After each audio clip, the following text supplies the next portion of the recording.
प्रिय बच्चों, मैं संजय मिश्रा आज आपके लिए फिर हाजिर हुआ हूँ केमिस्ट्री 11th क्लास का वीडियो लेकर के। जैसा कि मैंने पिछले वीडियो में आप लोगों को एटॉमिक स्ट्रक्चर के बारे में इंफॉर्मेशन दिया था। एटॉमिक स्ट्रक्चर के दो प्रोसेस हैं। जो आपका प्रारंभिक परमाणु मॉडल है, इसके बारे में आप लोगों को हमने रदरफोर्ड के परमाणु मॉडल तक का इंफॉर्मेशन दिया था और रदरफोर्ड के परमाणु मॉडल का एक्सप्लेनेशन व्याख्या किया था। लेकिन उसके कुछ दोष हैं, आज उन दोषों को मैं आपको इस वीडियो में उल्लेख करूंगा। एटॉमिक स्ट्रक्चर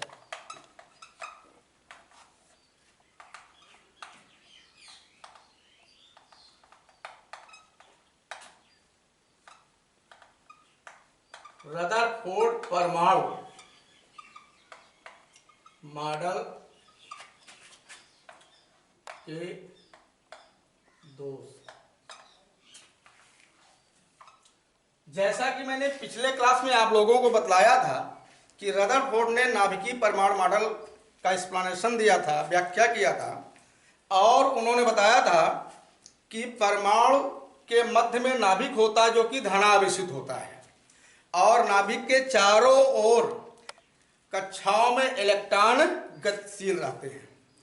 यहां पर क्या कहते हैं, रदरफोर्ड का जो परमाणु मॉडल है ये परमाणु के अस्थायित्व की व्याख्या करने में असमर्थ रहा है। जैसा कि मैंने बताया था कि परमाणु एक अस्थायी निकाय होता है, लेकिन रदरफोर्ड का जो परमाणु मॉडल है ये परमाणु के अस्थायित्व की व्याख्या करने में असमर्थ रहा है। रीजन क्या है, हमारे भौतिकी वैज्ञानिक Clark Maxwell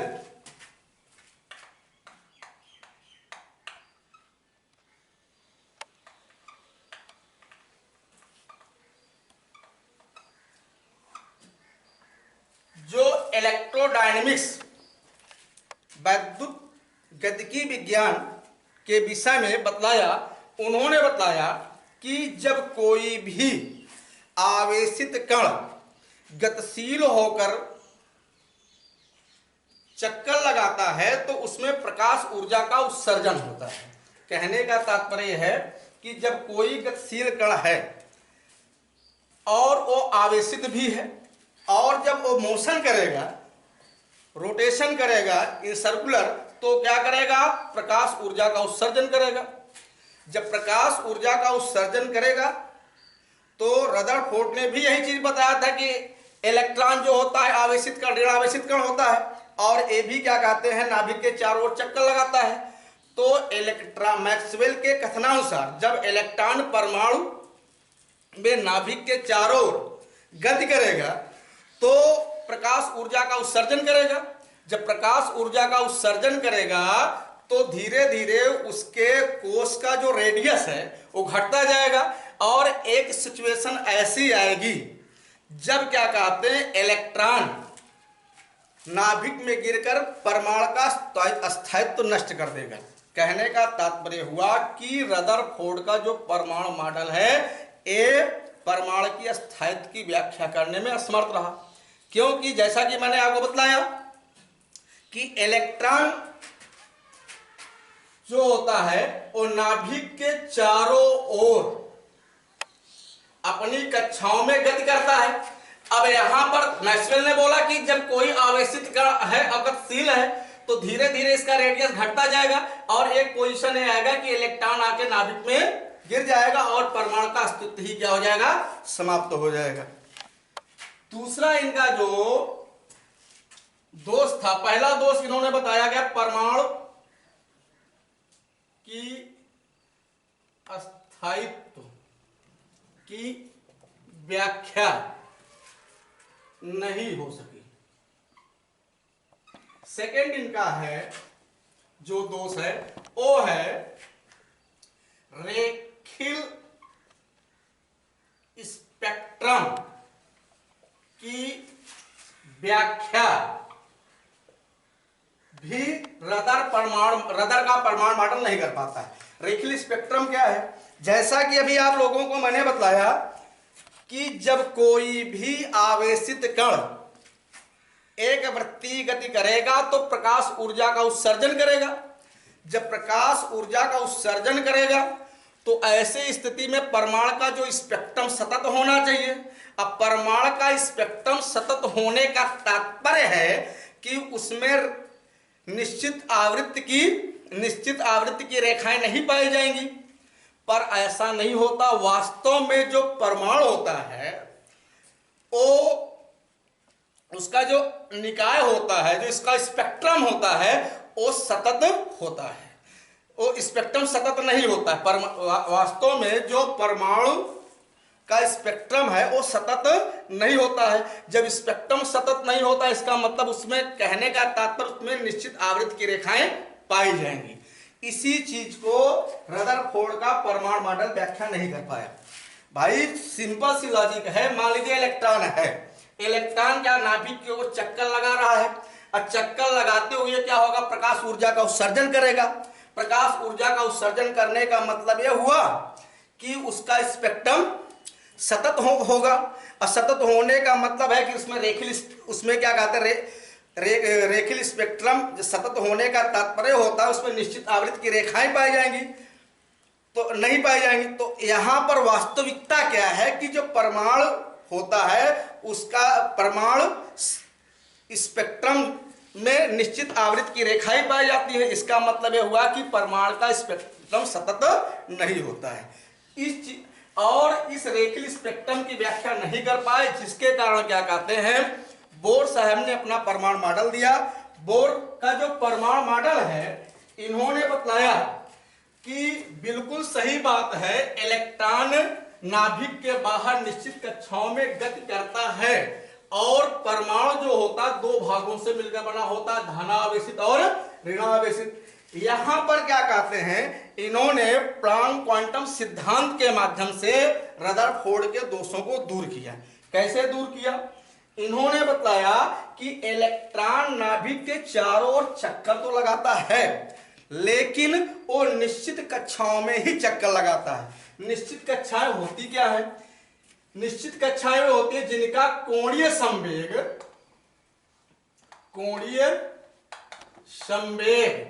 mvr n h/2π होता है। अर्थात यहां पर n जो है ये मुख्य क्वांटम संख्या है,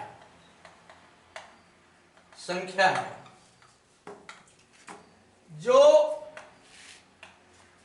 एक पूर्णांक संख्या होती है जिसका मान 1 2 3 4 होता है।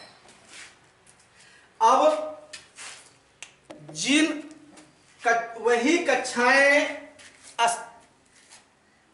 स्टेबल होती हैं या स्थायी कक्षा वही होती हैं जिनका कोणीय संवेग mvr n/h/2π होता है। तो वही उसी कक्षाओं में ही इलेक्ट्रॉन मोशन करते हैं। ऐसा करने से उनमें प्रकाश ऊर्जा का उत्सर्जन नहीं होता, जिससे कि परमाणु का स्थायित्व भी बरकरार रहता है, और क्या कहते हैं उसमें निश्चित आवृत्ति की रेखाएं भी पाई जाती हैं। यहां पर जो यह है ये आपका प्लांक नियतांक है, जिसका मान होता है 6.6 × 10⁻34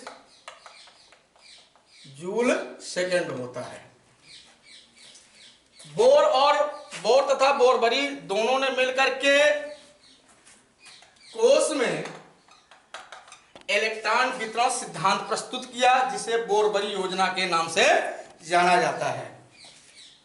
इन्होंने बताया कि किसी कोष में अधिकतम इलेक्ट्रॉनों की संख्या जो होती है 2n² होती है। 2n² का मतलब क्या हुआ भाई? यदि मान लीजिए k l m n है 1 2 3 4, तो मान लीजिए अगर हम दूसरे कक्षे की बात करते हैं तो 2, अर्थात दूसरे कक्षा मतलब यल में इलेक्ट्रॉनों की संख्या कुल कितनी होगी भाई? 8 होगी। इसी तरह से क्या कहते हैं, यम में कितना होगा भाई? ये हो जाएगा 3 त्रिका 9 दूना 18, यम में मैक्सिमम इलेक्ट्रॉन 18 होंगे। जब किसी क्या कहते हैं वायतम कोष में 8 इलेक्ट्रॉन हो जाते हैं तो नई कक्षा का बनना प्रारंभ हो जाता है। जैसे आपका नियान है, नियान का इलेक्ट्रॉनिक विन्यास करते 2 8, और सोडियम का जब इलेक्ट्रॉनिक विन्यास करेंगे 2 8 1। इस तरह से क्या कहते हैं। और बताया कि जब इनके अंदर की कक्षाएं पूर्णतः भर जाती हैं तो वायतम कोष में 8 इलेक्ट्रॉन हो जाने पर अंदर ही कोष भरते हैं और वायतम कोष में 2 इलेक्ट्रॉन रख दिया जाता है। जैसे हम क्या कहते हैं 19 का इलेक्ट्रॉनिक विन्यास करते हैं, पोटेशियम इलेक्ट्रॉनिक विन्यास करते हैं जिसका 19 होता है 2 8 8 1। उसके बाद अब हम कैल्शियम का करेंगे तो 2 8 8 2। स्कैंडियम का करेंगे 2 8 9 2। इस तरह से क्या कहते हैं इलेक्ट्रॉनिक कॉन्फ़िगरेशन होता है। रही बात क्या कहते हैं इलेक्ट्रॉन का, ये आपका प्रारंभिक कंसेप्ट मॉडल था, लेकिन जब क्या कहते हैं न्यू कंसेप्ट मॉडल आया, मॉडर्न कंसेप्ट मॉडल क्या कहते हैं एटॉमिक स्ट्रक्चर का आया, तो उन्होंने बताया कि इलेक्ट्रॉन सिर्फ एक पार्टिकल नहीं है, इलेक्ट्रॉन पार्टिकल और तरंग दोनों का गुण प्रदर्शित करता है। इलेक्ट्रॉन जो होता है वो कण और तरंग दोनों का गुण प्रदर्शित करता है। इसके संबंध में दे ब्रागली ने अपना स्टेटमेंट दिया, लेमडा बराबर H upon P, lambda is equal to H upon M V. इनके सिद्धांत से पता चलता है कि जब एम और वी को इंक्रीज करेंगे तो लेमडा का भी मान अपने आप बढ़ जाता है। इसी के संदर्भ में क्या कहते हैं हमारे हाइजेनबर्ग का अनिश्चितता का सिद्धांत है कि जैसा कि मैंने बताया कि जो मॉडर्न कंसेप्ट है वो कहता है कि परमाणु कण और तरंग दोनों का गुण दिखाता है, लेकिन इसको एक साथ प्रमाणित करना संभव नहीं है। इसके लिए क्या कहते हैं उन्होंने कहा यदि क्या कहते हैं हम किसी भी कण के स्थित और क्या कहते हैं उसके पोजीशन और उसके क्या कहते हैं तरंग दोनों को एक साथ निरूपित करना चाहेंगे तो ऐसी स्थिति में एक में अनिश्चितता आ जाती। इन्होंने बताया delta P into delta X greater then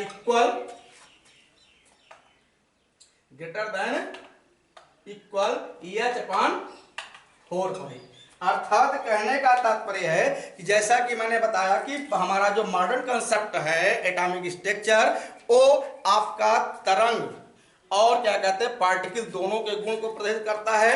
अर्थात आप एनर्जी और उसके क्या कहते हैं स्थिति दोनों का एक साथ निरूपण नहीं कर सकते हैं।